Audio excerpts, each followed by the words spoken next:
qui est assez intéressant, c'est que justement Israël n'est pas depuis, les Jeux existent depuis 2013 et Israël a été invité à partir de 2022 pour les Jeux de 2023. Donc c'est déjà très récent. Ce qui peut être intéressant par rapport à ça, c'est euh, qui sont ces vétérans. Est-ce que c'est des gens... Alors apparemment, c'est des gens d'actifs, parce que comme vous le savez, en Israël, ils ont un service militaire de plus de 24 mois.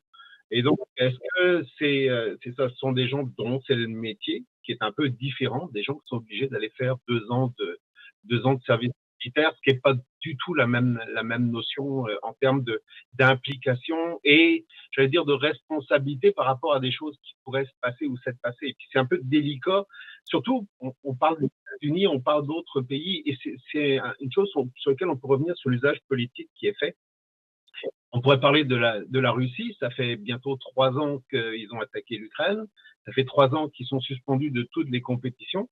On voit que l'impact est nul. Ça ne veut pas dire qu'il ne faut pas prendre des actions, ça ne veut pas dire qu'il ne faut pas intervenir, mais ce que je veux dire, c'est que l'impact est parfois un petit peu délicat à mesurer.